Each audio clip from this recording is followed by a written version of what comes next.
स्वागत है आप सभी का हमारे साथ इस खास वीडियो में, जिसमें हम बात करने जा रहे हैं तुला राशि और तुला लगन के लिए दिसंबर का ये महीना जो 2025 का आखिरी महीना है, कैसा रहने वाला है। आइए हम यहाँ बात करते हैं सबसे पहले आपके चार्ट की। और ये महीना काफी खास रहने वाला है क्योंकि यहाँ पर आपका जो भाग्य है बली होगा, भाग्य बलवान होगा और ये आपका पूरा पूरा साथ देगा। जितने भी काम आपके अक्टूबर नवंबर से आप ट्राई कर रहे थे, लास्ट क्वार्टर से नहीं बढ़ पा रहे थे, लेकिन दिसंबर के महीने में वो पूरे होंगे। उसका एक बहुत बड़ा रीजन है कि आपके जो खुद के लॉर्ड है शुक्र इस महीने में परिवर्तित होंगे, सूर्य और मंगल भी होंगे, साथ में बुध भी होंगे। और इसके साथ अगर हम बात करें तो यहाँ पर 3-3 4-4 ग्रहों की दृष्टि भाग्य पर पड़ने वाली है और आपके सारे रुके हुए काम होने वाले हैं। तो किस तरीके से क्या यहाँ पर प्रभाव पड़ेगा ये हम देखते हैं।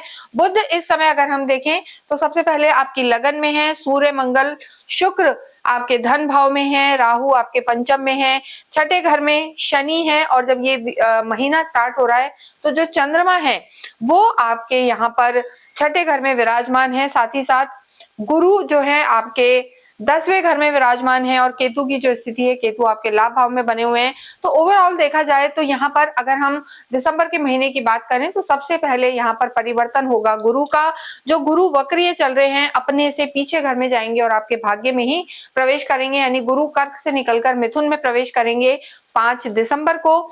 6 तारीख को आपके लिए जो योग कारक प्लैनेट है बुध, उनका भी राशि परिवर्तन होगा। देखिए इस मंथ में बुध 2 बार अपना स्थान बदलेंगे। एक बार वो परिवर्तित होंगे 6 दिसंबर को और एक बार वो परिवर्तित होंगे 29 दिसंबर को। तो इसका प्रभाव भी आपके जीवन पर पड़ेगा। इसके साथ अगर हम देखते हैं, देखिए सूर्य भी, जो सूर्य की संक्रांति रहने वाली है 16 तारीख को, सूर्य यहाँ से धनु में प्रवेश करेंगे। साथ ही साथ 7 तारीख को मंगल भी अपना राशि परिवर्तन करेंगे, मंगल वृश्चिक से निकलकर और आपके धनु में प्रवेश कर जाएंगे। तो यहाँ पर ओवरऑल देखा जाए तो 4 से 5 ग्रह अपना स्थान परिवर्तन कर रहे हैं और सूर्य मंगल शुक्र और महीने के एंड तक बुध की भी जो स्थिति है वो आपके पराक्रम भाव में आ जाएंगे।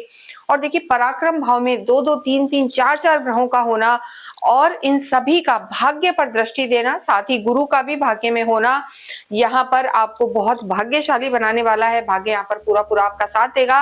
लेकिन इसके साथ किन चीजों का आपको ध्यान रखना है ये भी हम बताएंगे।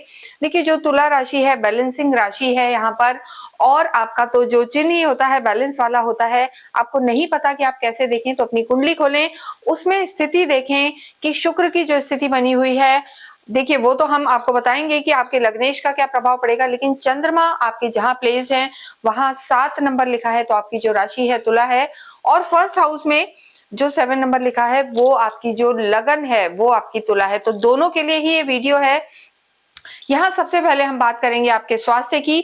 और देखिए जब भी हम स्वास्थ्य की बात करते हैं तो सबसे पहले छठे 8वें 12वें घर की स्थिति देखते हैं, आपके लग्नेश की स्थिति देखते हैं। और यहाँ पर लग्नेश एक बली अवस्था में है, चीजें यहाँ पर आपकी ठीक हैं, किसी तरीके की कोई दिक्कत नजर नहीं आ रही है।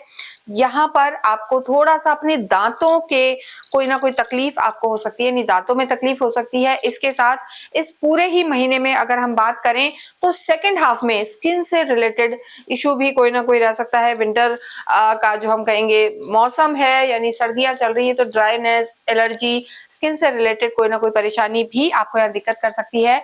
और लोअर बॉडी पार्ट में थोड़े से पेन्स रह सकते हैं, बैक में, पैरों में। हालांकि जो शनि है छठे घर में जरूर है लेकिन ये वक्रीय से मार्गी हो चुके हैं। तो दिसंबर का महीना पहले के समय से हम कहेंगे जो बहुत सारे ग्रह वक्रीय हो रहे थे नवंबर के महीने में, उनका प्रभाव यहाँ पर कम होगा और चीजें आपकी बेटर होंगी। तो ओवरऑल देखा जाए तो ये महीना स्वास्थ्य की दृष्टि से मिला जुला रहेगा, पर यहाँ पर दांतों और स्किन से रिलेटेड प्रॉब्लम थोड़ा सा परेशान कर सकती है। लेकिन आत्मविश्वास आपका बना रहेगा, मेंटल हेल्थ यहाँ पर अच्छी नजर आ रही है और भाग्य आपका पूरा साथ देगा। लव लाइफ की बात करेंगे तो देखिए काल पुरुष की कुंडली से जो पंचम भाव होता है वहां से लव लाइफ को देखा जाता है 5th हाउस से। और यहाँ पर आपके राहु विराजमान है, लेकिन यहाँ के जो लॉर्ड हैं आपके शनि हैं, शनि छठे घर में चल रहे हैं और ये वक्रीय से मार्गी हो चुके हैं। तो पहले से आपकी लव लाइफ यहाँ पर बेटर होती हुई नजर आ रही है पहले से। देखिए यहाँ पर अगर हम देखें तो सूर्य की जो स्थिति है, सूर्य वाणी भाव में है। 16 तारीख के बाद आपके सूर्य भी बदल जाएंगे, तो जो एक नेगेटिविटी थी, ईगो क्लैशेस थे, उनमें यहाँ पर परिवर्तन आएगा, लेकिन थर्ड पार्टी सिचुएशन अभी भी यहाँ पर बरकरार है। तो किसी तीसरे के कहने में आपको नहीं आना है, और ऐसी स्थिति में आपको थोड़ा सा केयरफुल होकर रखना है कि तीसरे के कहने में ना आए, या कोई थर्ड पार्टी सिचुएशन ना हो, या आप किसी दो दो तीन तीन लोगों के साथ अपने रिश्ते ना चला रहे हो कि एक गर्लफ्रेंड है, एक दोस्त है, तो कोई कंफ्यूजन यहाँ पर क्रिएट ना हो, क्योंकि केतु की भी दृष्टि है। अगर आप थोड़ा सा तालमेल बिठा के चलते हैं तो यहाँ पर आपकी लव लाइफ पहले से बेटर होगी, चीजों में तालमेल बैठेगा। वैवाहिक जीवन की हम बात करते हैं तो देखिए, वैवाहिक जीवन के आपके जो लॉर्ड हैं मंगल हैं, और मंगल इस समय आपके स्वग्रही चल रहे हैं। मंगल का स्वग्रही होना आपके लिए अच्छा है, परिवार का आपको सपोर्ट मिलेगा। आपके जो स्पाउस है, पार्टनर है, देखिए थोड़े से जल्दबाज रह सकते हैं, इगोइस्टिक रह सकते हैं, कॉन्फ्लिक्ट थोड़ा सा यहाँ पर नजर आ रहा है।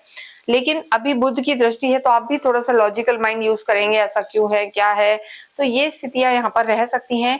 लेकिन इसके अतिरिक्त अगर हम देखते हैं, जब गुरु 5 दिसंबर को आपके भाग्य में प्रवेश करेंगे और गुरु की पंचम दृष्टि आपकी लगन को देखेगी, तो आप में धैर्य भी डेवलप होगा, आप दोनों के रिश्ते में धैर्य बनेगा, और यहाँ पर एक अंडरस्टैंडिंग भी बनेगी और रिश्ते आपके बेहतर होंगे।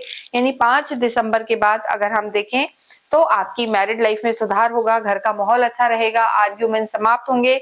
और इसके साथ साथ अगर किसी का विवाह नहीं हुआ, स्पेशली अगर आपके भी विवाह की बातें चल रही, तो जब गुरु की लगन पर दृष्टि होगी तो आपके विवाह के योग यहाँ पर बनते हुए नजर आ रहे हैं, तो चीजें आपके लिए बेटर होंगी।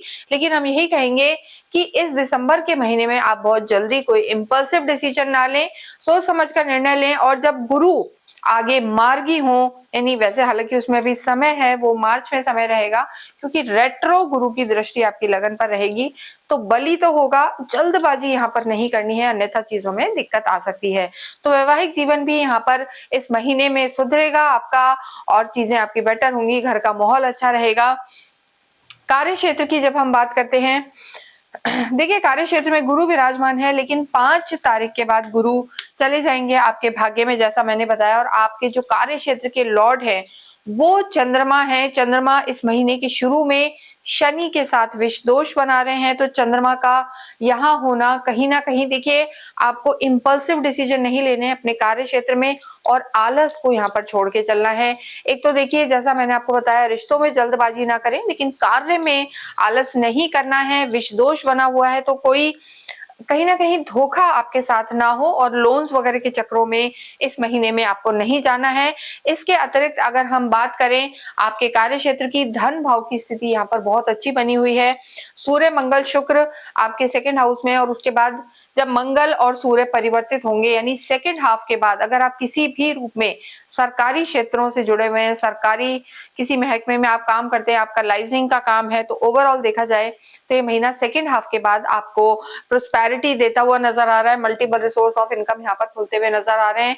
रियल एस्टेट से जुड़े हुए हैं, जमीन जायदाद से रिलेटेड आपका काम है, तो भी यहाँ पर मंगल आपके सीधे भाग्य को देखेंगे, और आपके कहीं ना कहीं यहाँ पर चाहे मेटल का काम हो या सरकार से रिलेटेड काम हो, किसी तरीके की मैन्युफैक्चरिंग में हो, तो आपको लाभ हो सकता है। शनि का यहाँ होना, 12वें घर को दृष्टि देना, आपका फॉरेन से रिलेटेड काम भी यहाँ पर बढ़ता हुआ नजर आ रहा है। एक्टिव होता है आपका 12th हाउस। तो ओवरऑल देखा जाए तो आलस अगर छोड़ते हैं और जल्दबाजी डिसीजन लेने में, तो आपको जल्दबाजी करनी है, लेकिन देखिए हर एक पे विश्वास नहीं करना है, इस चीज का आपको ध्यान रखना है। तो कार्य को लेकर आपकी स्थितियां यहाँ पर अच्छी नजर आ रही है, किसी तरीके की परेशानी नहीं है। और जो लोग विशेषकर कम्युनिकेशन से रिलेटेड कार्य करते हैं, क्योंकि बुध आपके वाणी भाव में आएंगे, धन भाव में आएंगे, तो बुध का यानी भाग्येश का धन भाव में आना आपकी धन की स्थिति को बहुत बेहतर करेगा। अगर आप किसी भी रूप में कंसल्टेंसी के काम में, कम्युनिकेशन के काम में हैं, तो यहाँ पर आपको लाभ हो सकता है।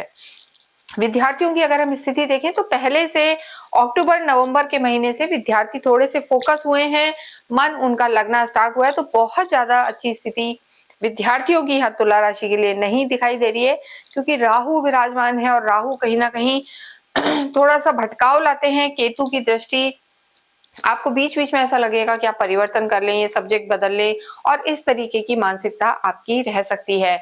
तो स्टूडेंट्स को ज्यादा ध्यान देने की जरूरत है, और इसके साथ साथ पेरेंट्स को ध्यान देना है कि जो आपकी कंपनी है, आपकी संगत है, वो आपकी प्रॉपर बनी रहे, संगत आपकी अच्छी हो, गलत संगत में ना जाएं, तो चीजें आपके लिए बेहतरीन रहने वाली हैं।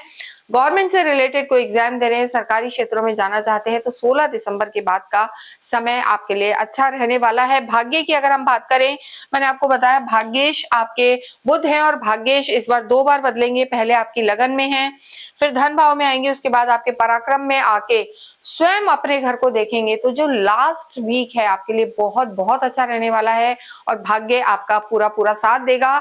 जाता हुआ साल और आता हुआ साल दोनों ही भाग्य की दृष्टि से तुला राशि के लिए विशेष रहने वाले हैं, बहुत अच्छे रहने वाले हैं। और धर्म की अगर हम बात करें तो धर्म त्रिकोण में ही आपके धर्म के जो स्वामी हैं, ज्ञान के जो लॉर्ड हैं, वो खुद यहाँ पर विराजमान रहेंगे 5 तारीख के बाद। और उससे पहले उच्च के गुरु दृष्टि दे रहे हैं आपके सुख भाव पर, तो वो स्थिति भी आपके लिए बेहतर है। घर में मांगलिक कार्य हो सकते हैं, धार्मिक यात्राएं हो सकती हैं, बुद्धि आपकी धार्मिक रहेगी। यहाँ जिस चीज पे आपको सबसे ज्यादा ध्यान देना है, एक तो जल्दबाजी में निर्णय नहीं लेना है और दूसरा आपको सोच समझकर बोलना है। ईगो नहीं रखना है कि मैं ही मैं हूं, और आलसी प्रवृत्ति को भी आपको छोड़ना है। जितना हो आप अपनी कुल देवी की आराधना करें, कुंजी का स्रोत का पाठ करें और साथ ही साथ गणपति के मंदिर जाएं, इससे आपके भाग्य में वृद्धि होगी। छोटी छोटी कन्याओं को आप कुछ भी फ्रूट बांट सकते हैं शुक्रवार के दिन, ये आपके लिए अच्छा रहेगा। 6 मुखी रुद्राक्ष धारण करें और जो नया साल है उसके आने से पहले पहले जितना हो देवी की आराधनाएं करें और करते रहें। इसके साथ ही इस वीडियो को हम विराम देते हैं। कमेंट बॉक्स में आप अवश्य ही ओम शुभ शुक्राय नमः लिखें। Thank you.